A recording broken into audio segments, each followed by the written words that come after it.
പഴം വരട്ടിയത് കൊണ്ട് കൊഴുക്കട്ട ഉണ്ടാക്കി നോക്കിയിട്ടുണ്ടോ ആരെങ്കിലും? ഒരു തവണയെങ്കിലും ഇതുപോലെ പഴം വരട്ടിയത് വെച്ചിട്ട് കൊഴുക്കട്ട ഉണ്ടാക്കി നോക്കട്ടെ. നല്ല രുചിയുള്ള ഒരു പലഹാരമാണ്. അപ്പോൾ നമുക്ക് ആവശ്യത്തിന് മാവെടുക്കാം. പിന്നെ തേങ്ങ ചിരകിയതും അതുപോലെ ശർക്കരയൊക്കെ നമുക്ക് എടുക്കാം. തേങ്ങ ചിരകിയതിലേക്ക് നമുക്ക് ശർക്കര ഇട്ട് കൊടുക്കാം. അപ്പോൾ ഓരോരുത്തരുടെയും അളവിനനുസരിച്ച് ഇതെല്ലാം എടുക്കണേ. അപ്പോൾ 4 മണിക്കൊക്കെ നമുക്ക് തയ്യാറാക്കാൻ പറ്റും. ഇനി മാവിലേക്ക് നമുക്ക് തിളച്ച് ചൂടുവെള്ളം ഒഴിച്ചു കൊടുക്കുക. എന്നിട്ട് അത് നന്നായി ഇളക്കിയെടുക്കുക. ആരും കൈയൊന്നും പൊള്ളിക്കരുതേ, പൊള്ളാതെ സൂക്ഷിക്കണം കേട്ടോ. ഇനി മാവെല്ലാം കുഴച്ചെടുത്തതിന് ശേഷം നമുക്ക് അതിലേക്ക് അല്പം വെളിച്ചെണ്ണ ഒഴിച്ചു കൊടുക്കാം.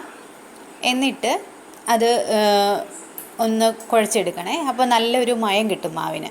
ഇനി അതുപോലെ തന്നെ നമുക്ക് ശർക്കരയും തേങ്ങയും പഴം വരട്ടിയതും എല്ലാം ഏലക്ക പൊടിച്ചതും ഏലക്കയും ജീരകവും പൊടിച്ചതും എല്ലാം കൂടെ കൂട്ടി മിക്സ് ചെയ്തിട്ട് ഇതുപോലെ മാവ് ചെറിയ ഉരുളകളാക്കി നമുക്ക് എടുക്കാം. എന്നിട്ട് അതിലേക്ക് ആ ഫില്ലിങ് നിറച്ച് കൊടുത്തുകൊണ്ട് ചെറിയ ചെറിയ ഉരുളകളാക്കി നമുക്ക് ഇഡ്ഡലി ചെമ്പിൽ വെച്ച് കൊടുക്കാം.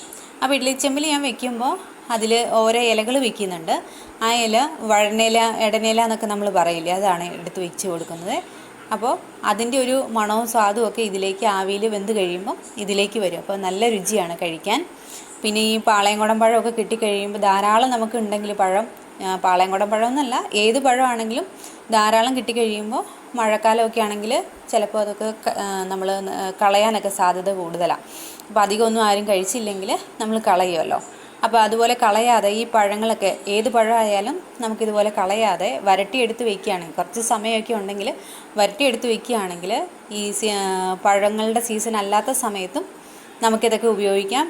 ഇനി വരട്ടിയത് കൊഴുക്കട്ടയാക്കണമെന്നില്ല, അത് അല്ലെങ്കിലും കഴിക്കാൻ നല്ല രുചിയാണ്. അപ്പോൾ ഒരു തവണയെങ്കിലും ഇതുപോലെ ഉണ്ടാക്കി നോക്കണേ.